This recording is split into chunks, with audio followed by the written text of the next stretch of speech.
1947 മുതൽ രാജ്യത്ത് ഭരണാധികാരം കൈയാളിയ അഖിലേന്ത്യാ ഭരണം, കേന്ദ്ര ഭരണം, സംസ്ഥാനങ്ങളിലെ മഹാഭൂരിപക്ഷം സംസ്ഥാനങ്ങളിലെ ഭരണം കൈയാളിയത് കോൺഗ്രസ് ആണ്. കോൺഗ്രസിന്റെ നേതൃത്വത്തിൽ ഗവൺമെന്റുകളാണ്.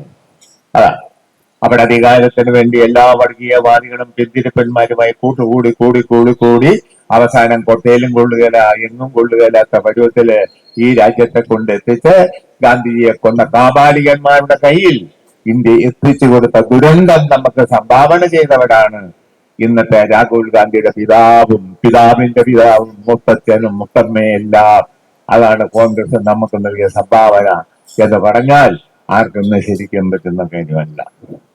അതാണ് ഇന്ന് ഇന്ത്യ ചെന്നപ്പെട്ടിരിക്കുന്ന ദുരന്തം. അതാണ് ഗാന്ധിജിയെ കൊന്നത് അവർ തന്നെ.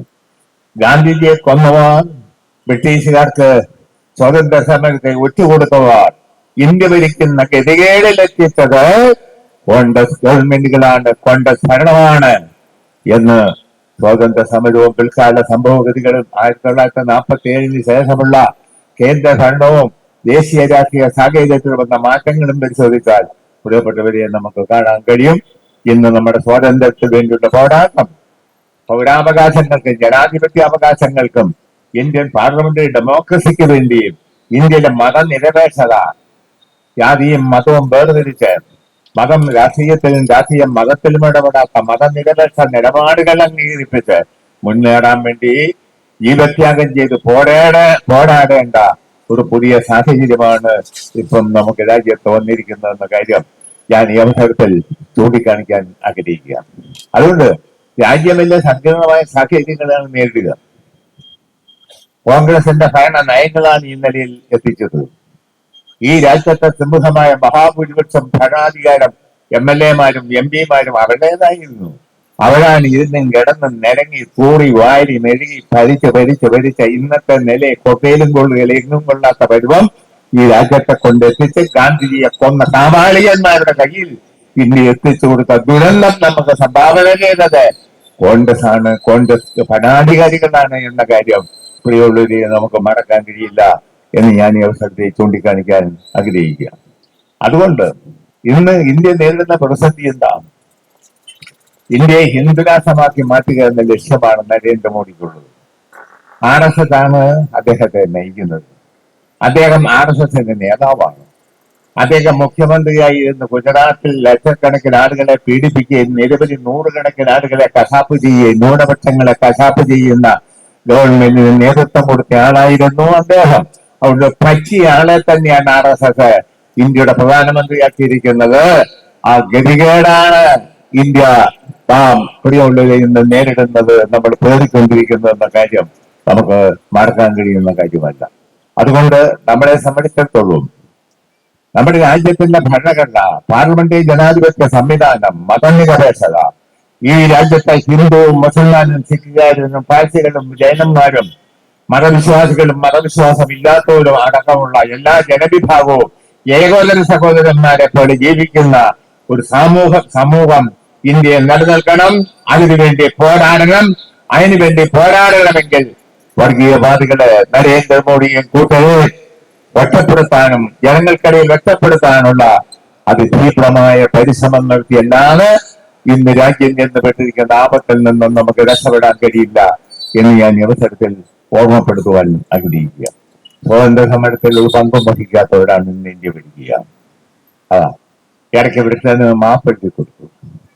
ജയിലിൽ കിടന്ന ആളുകൾ RSSന്റെ അന്നത്തെ നേതാക്കന്മാർ, കോൺഗ്രസിന്റെ ചില നേതാക്കന്മാർ മാപ്പെഴുതി ബ്രിട്ടീഷ് രാജ്ഞിക്ക്, ഞങ്ങളെ ജയിലിൽ നിന്ന് മോചിപ്പിച്ചാൽ ബ്രിട്ടീഷ് രാജ്ഞിയുടെ മഹതിയുടെ അവതാരങ്ങൾ പ്രതികരിച്ച് നല്ല കുഞ്ഞുങ്ങളായി ഞങ്ങളിവിടെ ജീവിച്ചുകൊള്ളാം എന്ന് മാപ്പെഴുതി കൊടുത്തു പോന്നു.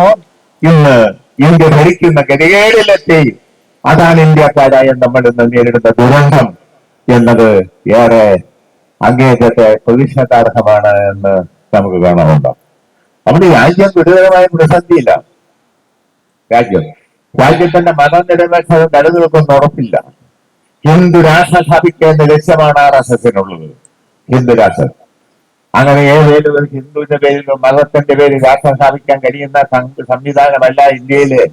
ഹിന്ദുവും മുസൽമാനും സിഖുകാരനും പാഴ്സികളും ജൈനന്മാരും മതവിശ്വാസം ഉള്ളവരും മതവിശ്വാസം ഇല്ലാത്തവരും എല്ലാം അടങ്ങുന്ന ഒരു വലിയ സമൂഹമാണ് ഇന്ത്യ സമൂഹം.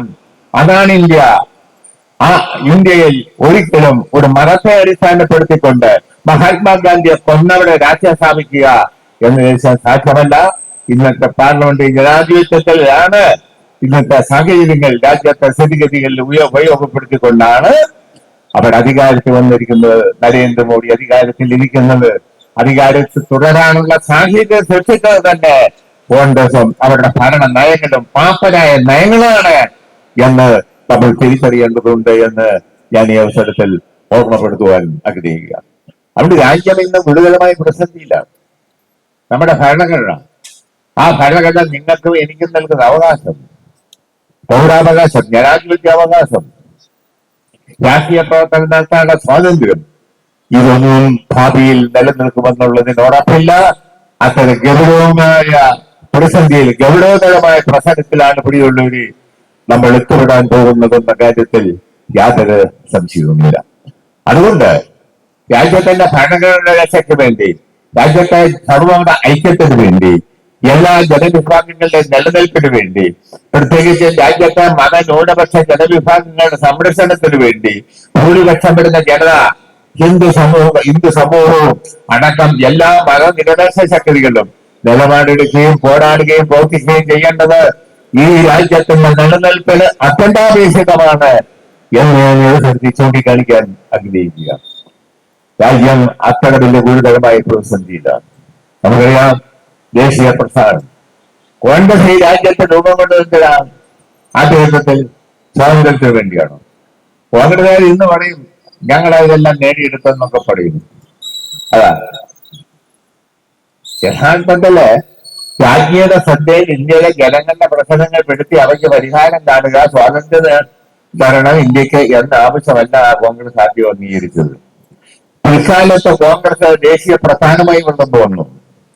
AICC സമ്മേളനത്തെ പൂർണ്ണ സ്വാതന്ത്ര്യത്തിന്റെ പ്രമേയം അവതരിപ്പിക്കാൻ ഗാന്ധിജി അടക്കം എതിരായിരുന്നു ആദ്യം. ആ പ്രമേയം തള്ളിപ്പോയി. ബ്രിട്ടൻ ഇന്ത്യ വിടണം, ഇന്ത്യക്ക് സ്വാതന്ത്ര്യം വേണമെന്ന പ്രമേയം തള്ളിപ്പോയി. അങ്ങനെ ചരിത്രം കോൺഗ്രസിനുണ്ട്. എന്നാൽ പിൽക്കാലത്തെ രാജ്യത്ത് രൂപപ്പെട്ട കമ്മ്യൂണിസ്റ്റ് പ്രസ്ഥാനം, സോഷ്യലിസ്റ്റ് പ്രസ്ഥാനം, പുരോഗമന ശക്തികളും ദേശീയ പ്രസ്ഥാനത്തിന്റെ ഭാഗമായി നിന്നു.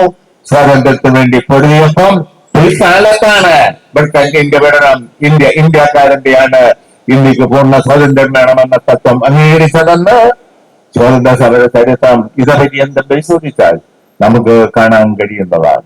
അങ്ങനെയാണ് ബ്രിട്ടൻ ഇന്ത്യയെ തുടരാൻ കഴിയില്ല, ഇന്ത്യ ബ്രിട്ടനെ ഉൾക്കൊള്ളുകയില്ല എന്ന ബോധ്യവും വന്നപ്പോഴാണ് ഗത്യന്തരമില്ലാത്തത് കൊണ്ട് ബ്രിട്ടീഷ് സാമ്രാജ്യത്വം ഇന്ത്യ വിടാനും ഇന്ത്യക്ക് സ്വാതന്ത്ര്യം നൽകാനും നിർബന്ധിതമായിരുന്നതും സത്യമായ കാര്യമാണ്.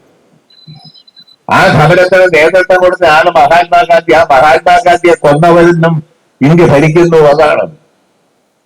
അതാണ് രാജ്യത്തിന്റെ ഗതികേടത. അതുകൊണ്ട് കോൺഗ്രസുകാർ പറയും സ്വാതന്ത്ര്യ സമരം എല്ലാം നടത്തിയത് ഞങ്ങൾ മാത്രമാണ്. അങ്ങനെയൊന്നുമല്ല, അവിടെ നിന്നും കുത്തകയൊന്നുമല്ല. കോൺഗ്രസുകാരല്ലാത്തവരും കമ്മ്യൂണിസ്റ്റുകളും സോഷ്യലിസ്റ്റുകളും പോലീസോ ഇല്ലാത്തവരും എല്ലാം അടങ്ങുന്നതായിരുന്നു ദേശീയ പ്രസ്ഥാനം. അതാണ് ശരി. സ്വാതന്ത്ര്യ സമരവും അങ്ങനെയാണ്, അതിന് ചരിത്രവും അങ്ങനെ തന്നെയാണ്. പക്ഷേ അവസാനം ഭരണാധികാരത്തിൽ വന്നതും ഭരണം കൈയാളിയതും നെഹ്റുവിന്റെ നേതൃത്വത്തിലുള്ള ഗവൺമെന്റ്, കോൺഗ്രസിന്റെ ഗവൺമെന്റാണ്. അതെല്ലാം സത്യമാണ് എന്ന കാര്യം നമുക്കറിയാവുന്നതാണ്. അതുകൊണ്ട് അവസാനം ഗാന്ധിജിയെ കൊന്നവരുടെ കയ്യിൽ ഇന്ത്യ ചെന്ന് പെട്ടു എന്ന ദുരന്തം അതെന്ന് നമ്മൾ നേരിടുക. ആ ദുരന്തത്തിനെതിരെ പൊരുതുക എന്നതാണ് നമ്മുടെ മുമ്പിലുള്ള പ്രശ്നം. അതാണ് ഒരു കാരണവശാലും ഇന്ത്യൻ ജനാധിപത്യം പുലരാൻ, ഇന്ത്യയുടെ മതനിരപേക്ഷത പുലരാൻ, ഈ രാജ്യത്തെ സർവമത ഐക്യം നിലനിൽക്കാൻ ഒരിക്കലും ഹിന്ദുവർഗീയവാദികളായ നരേന്ദ്രമോദിക്ക്, RSS സംഘപരിവാർ ശക്തികൾക്ക് താല്പര്യമില്ല.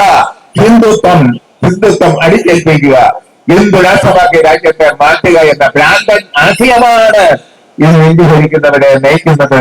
അത് തിരിച്ചറിഞ്ഞുകൊണ്ട് അതിനെതിരെ പൊരുതുക, പോരാടുക എന്ന് പറയുന്നത് അതിപ്രധാനമാണ് എന്ന് ഞാൻ ഈ അവസരത്തിൽ ചൂണ്ടിക്കാണിക്കാൻ ആഗ്രഹിക്കുക. കമ്മ്യൂണിസ്റ്റ് പാർട്ടി മാർക്സിസ്റ്റ് ഈ കാഴ്ചപ്പാടാണ് പാർട്ടിക്കുള്ളത്. അടിസ്ഥാനപരമായി ഈ കാഴ്ചപ്പാടുകൾ ഉൾക്കൊള്ളുന്ന പാർട്ടിയാണ് CPIM. ഇന്ത്യയിലെ ഇടതുപക്ഷ ജനാധിപത്യ ശക്തിയിൽ ഉൾക്കൊണ്ട് പ്രവർത്തിക്കുന്നവരാണ്. ആ പോരാട്ടം കൂടുതൽ ശക്തമായി മുന്നോട്ട് കൊണ്ടുപോകേണ്ടതുണ്ട്. ഞാൻ പറയാം 1947 മുതൽ ഇന്ത്യ ഭരിച്ച കോൺഗ്രസ് ഭരണത്തിന് മുമ്പ് കോൺഗ്രസ് വലിയ മനോഹരമായ മുദ്രാവാക്യം ഉയർത്തി. ഇന്ത്യ സ്വാതന്ത്ര്യം പ്രാപിച്ചാൽ ഭൂപരിഷ്കരണ നിയമം നടപ്പിലാക്കും, കൃഷിഭൂമി കൃഷിക്കാരൻ നൽകും, തൊഴിലാളികൾക്ക് ന്യായമായ അവകാശവും ന്യായമായ കൂലിയും നൽകും, രാജ്യത്തെ ജനാധിപത്യ സംവിധാനം ശക്തിപ്പെടുത്തും എന്നെല്ലാമുള്ള മനോഹരമായ മുദ്രാവാക്യം ഇന്ത്യൻ ജനതയെ അണിനിരത്താൻ വേണ്ടി തട്ടിപ്പെന്ന നിലയെ കോൺഗ്രസ് എന്തൊരു സോഷ്യലിസം പറഞ്ഞു കോൺഗ്രസ്. അതാണ് ആ നിലയിൽ തട്ടിപ്പ് മുദ്രാവാക്യമാണ് കോൺഗ്രസ് ഉയർത്തിയത്. ഭരണാധികാരം കിട്ടിയ നെഹ്റുവിന്റെ ഗവൺമെന്റും നെഹ്റുവിന് ശേഷം ശാസ്ത്രിക്ക് ശേഷം ഇന്ദിരാഗാന്ധിയുടെ ഗവൺമെന്റുകൾ, അവസാനത്തെ മൻമോഹൻ സിംഗിന്റെ ഗവൺമെന്റ് അടക്കമുള്ള ഗവൺമെന്റുകൾ ഈ രാജ്യത്തെ ടാറ്റാമാരെയും ബെള്ളാമാരെയും കുത്തക മുതലാളിമാരെ വളർത്താനാണ് അവർ നിലപാട് സ്വീകരിച്ചതും.